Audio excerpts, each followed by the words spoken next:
మీరు ఇంజనీరింగ్ చేశారా? జాబ్స్ కోసం సెర్చ్ చేస్తున్నారా? 3600 మందికి పైగా స్టూడెంట్స్ కి జాబ్స్ వచ్చేలా చేసిన code Gyan 100 days software course లో జాయిన్ అవ్వండి. మీ కెరియర్ ని బిల్డ్ చేసుకోండి.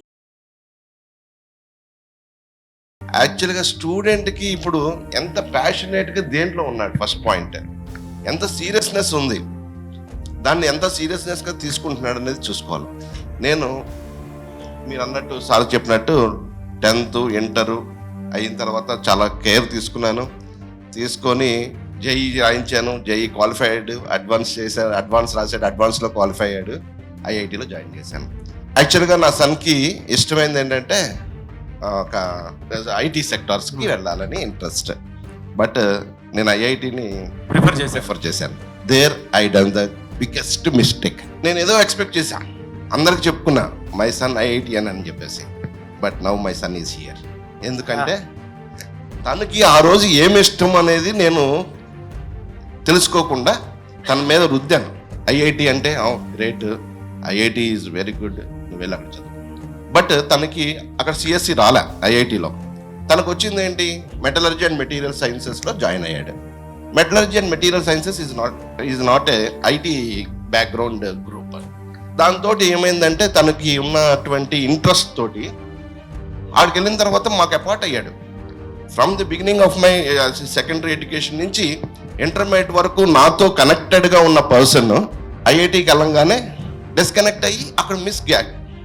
నా ఇంట్రెస్ట్ నేను తన మీద రుద్దడం, తన ఇంట్రెస్ట్ని తను అక్కడ చూపించుకోవాలని ప్రయత్నించడం, వీటన్నిటిలో మొత్తం నేను చెప్పేది ఏంటంటే, ఫస్ట్ ఆఫ్ ఆల్ మన పిల్లలతోటి వాళ్ళకి ఏం ఇంట్రెస్ట్, వాళ్ళు దేంతో ఒక ప్యాషన్ కలిగి ఉన్నారు, వాళ్ళ ఇంట్రెస్ట్ని మనము ఎంకరేజ్ చేద్దాం. స్టూడెంట్కి ఒక ప్యాషన్ లేకపోతే దేంట్లో కూడా రాణించలేడండి. నేను చెప్పేది ఏంటంటే, ఫస్ట్ ఆఫ్ ఆల్ తనలో ఉన్నది ఏంటి, తనకు ఒక మ్యూజిషియన్ అవ్వాలనుకుంటే ఒక మంచి గిటార్ ఇచ్చి పంపించండి. ఏంటంటే ఇప్పుడు మనకి ఉండాలి అది, ఆ ఇంట్రెస్ట్ అనేది పిల్లలకు కలగాలి. పిల్లలు ఏ ఇంట్రెస్ట్తో ఉన్నారనేది మనం తెలుసుకున్నప్పుడే వాళ్ళు కోడ్ జ్ఞాన్ కాదు, సిద్ధార్థ కాలేజో లయాలా కాలేజ్లో చదివినా they will be in that place. While I'm going to my duty, just I saw that board code Gyan. అసలు ఏంటి కోడ్ జ్ఞాన్, బయట అంబియన్స్ ఏం లేదు, నథింగ్. నాకు ఇది షాపింగ్ కాంప్లెక్స్లో ఉంది, ఇది ఏం చేస్తారు ఏంటని చెప్పేసి ఒక క్యాజువల్గా కింద సెల్ షాప్లోకి వచ్చి ఏదో సెల్ చూపించుకుందామని వచ్చినోడిని పైకి వచ్చినప్పుడు I interact with that guy. తను మారుతి హీ ఎక్స్ప్లెయిన్ ఎవ్రీథింగ్ ఇలా అని చెప్పేసి, నేను మొత్తం విజయవాడ, హైదరాబాదు, బెంగళూరు ఎతుకుతున్నాను. మరి అక్కడికి కంపేర్ చేసి మళ్ళీ స్టార్ట్ చేశాను. అక్కడ ఫీజెస్కి ఇక్కడ ఫీజెస్కి చాలా డిఫరెన్స్ ఉంది. నేను అక్కడ మళ్ళీ అగైన్ నేను పే చేద్దామని వీల్ అవుతున్నాను. ఎందుకంటే పిల్లోడికి ఉన్నటువంటి దాని మీద ఉన్నటువంటి కాబట్టి నేను అక్కడ లాక్స్ పే చేద్దామని అనుకుంటూ కూడా ఇక్కడికి వచ్చిన తర్వాత కొంచెం దాన్ని కంపేర్ చేసుకుంటే ఇక్కడ కొంచెం రీజనబుల్ ఫీజెస్ కనిపిస్తుంది. అట్ ద సేమ్ టైం వాళ్ళు చెప్పేటువంటి ప్రాసెస్ ఇలా చేస్తామని అంటే జస్ట్ నాకు కూడా కన్విన్స్ అయ్యాను, జాయిన్ చేశాను. మా అబ్బాయి దగ్గర నుంచి మంచి ఫీడ్బ్యాక్ వస్తుంది.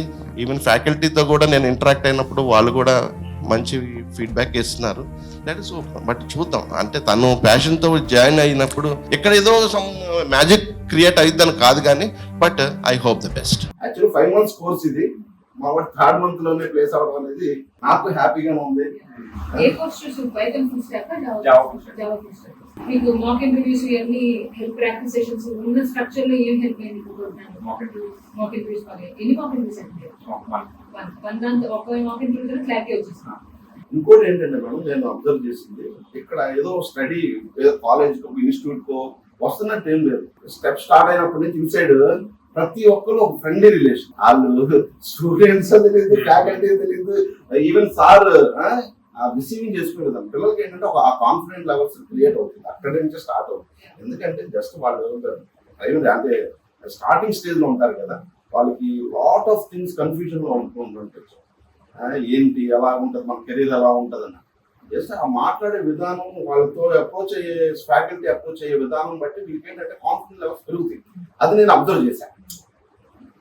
తిని దగ్గర ఏంటంటే ఈచ్ అండ్ ఎవ్రీ పర్సన్ చాలా క్యాచీగా, చాలా పర్సనల్ గా తీసుకుంటున్నారు. మామూలుగానే కాదు అందరినీ అలాగే తీసుకుంటాను. నేను అది అబ్జర్వ్ చేశాను ఒక 2 సార్లు వచ్చినప్పుడు.